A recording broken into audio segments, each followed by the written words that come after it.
gudoomiyaha golaha deegaanka ee degmada Burco Maxamed Yuusuf Muraad xogayaha degmada Burco Cismaan Maxamed Sheekh xubno ka mid ah xildhibaanada golaha deegaanka ayaa waxay saaka hiirtii hore ku waabariisteen xaafadda October oo ay ka bilaabeen wada banayn kuwaas ay ku banaynayaan wadooyin hore u xidhnaa oo ku yaala xaafadani October ugu horeynba waxaa halkaasi ka hadlay maayirka degmada Burco Maxamed Yuusuf Muraad xogayaha degmada Burco Cismaan Maxamed Sheekh xubno ka mid ah golaha deegaanka degmada Burco hadalka ka daba qaatay ayaa waxay dhamaantoodba xuseen inay heegan ugu jiraan sidii ay u banayn lahaayeen wadooyinka xidhan ee ku yaala magaalada Burco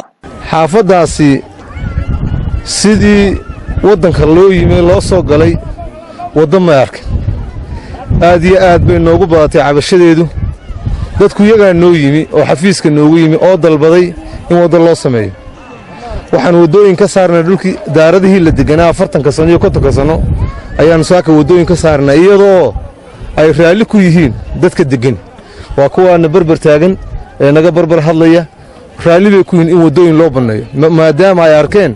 wada la'aanta iyo dhibta ay leedahay bilicda magaalada Burco waa magaalo madaxdii labaad ee Jamhuuriyadda Soomaaliland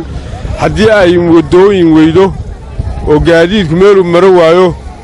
oo biyo la'aanta xaafadaha iyo dadka ku qabsado biyuhu meel ay soo maraan waayaan oo meydka meel lagala baxal waayo dhibaato ka weyn ma jirto waynu wada garanaynaa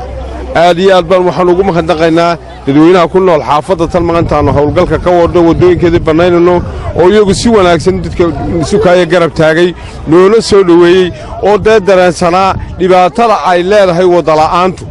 shacbigaana hogaamiya shacbigu waa shacbigiina soo doortay xafiiskay noogu yimaadeen maayarka iyo dawladda hoose waxay yidhahdeen waxaan u baahannahay in wadooyinka naloo banneeyo runtii waxaa aad iyo aad cajiib u ah dadka aan u nimid wadooyinkaan u saaraynay farxadda iyo runtii ay aad ugu farxeen markayna arkeen mas-uuliyiintii degmada oo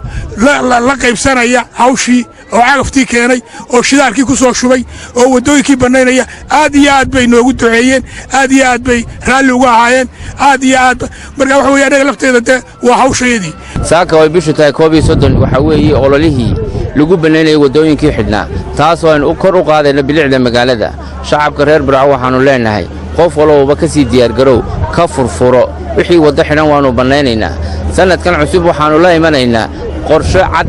siyaasad cad oo midaysan ka waxaanu leenahay waa inaynu ilaalinaa bilicda magaalada waa inaynu ilaalinaa fayadhowrka magaalada dhanka galena dadweynaha ku dhaqan xaafadda October ayaa waxay si isku mid ah u soo dhaweeyeen ololahan ay saaka bilaabeen golaha deegaanka ee degmada Burco Khalid Cabdikariin Xaaji shabakada caalamiga ee Jarad News Burco.